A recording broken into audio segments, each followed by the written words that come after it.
নমস্কার বন্ধুরা, খুকু টেস্টি ফুডে সবাইকে স্বাগত। আজকে বাজার থেকে অনেকগুলো চিংড়ি মাছ এনেছি, তাই ভেবেছি পটল চিংড়ি বানাবো। বন্ধুরা দেখতে থাকো, নিশ্চয়ই তোমাদের ভালো লাগবে।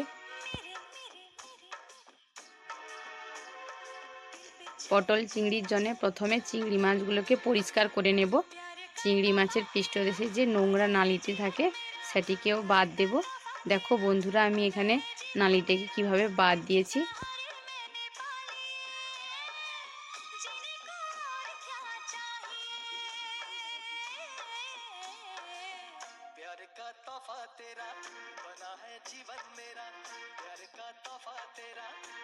চিংড়ি মাছগুলোকে ধুয়ে নুন হলুদ মাখিয়ে রেখে দিয়েছি। এবার কেটে নেব পটল। প্রথমে পটলগুলোকে হালকা চেঁচে নিয়ে 3 দিক থেকে খোসা তুলে এই সাইজে আমি পটলগুলোকে কেটে নিয়েছি। দেখো, তোমরা যে কোনো সাইজে কাটতে পারো।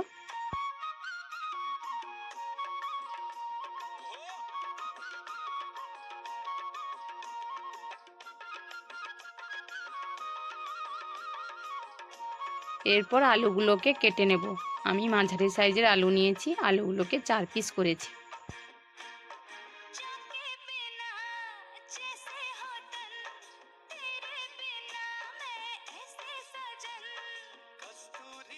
কড়াইতে তেল দিয়ে মাছগুলোকে ভেজে নেব। আমার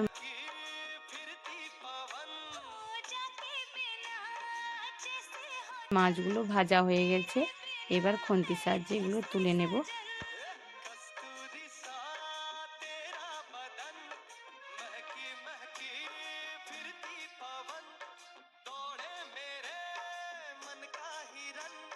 এরপর কড়াইতে তেল দিয়ে আলু পটলগুলোকে ভালোভাবে ভেজে নেব।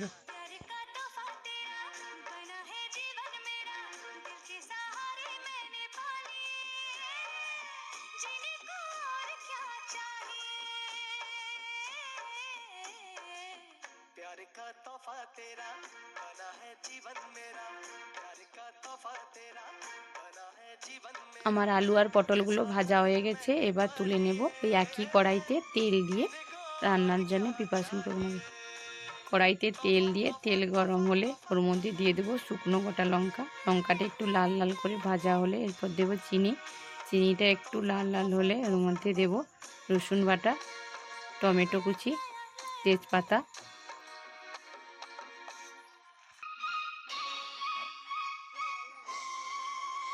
পেঁয়াজ বাটা। ওগুলো একটু কিছু সময় নাড়তে থাকবো।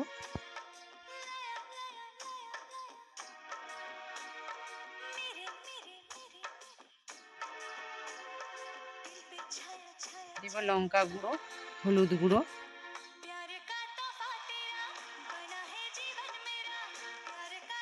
এরপরে দেব আদা বাটা। মশলাটা এবার নাড়তে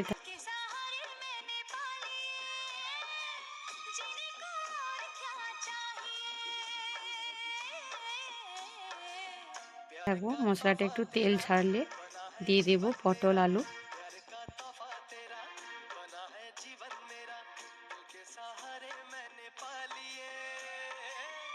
এবারে যুক্ত করব স্বাদ মতো লবণ।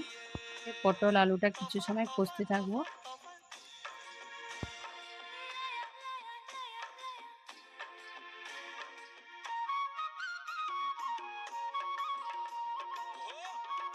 এবার দিয়ে দেব পোস্ত বাটা। পোস্তটা দেওয়ার পর এবার দেব পোস্ত। পোস্ত দিয়ে 2 থেকে 3 মিনিট নাড়াচাড়া করার পর দিয়ে দেব জল।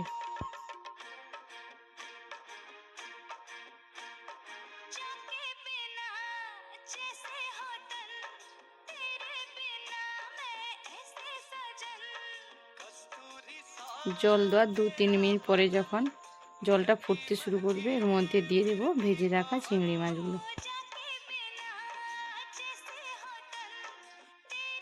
এবার হয়ে গেছে, তরকারিটা নামিয়ে নেব। বন্ধুরা ভালো লাগলে প্লিজ আমার চ্যানেলটাকে সাবস্ক্রাইব, লাইক, শেয়ার, কমেন্ট করবেন। ধন্যবাদ।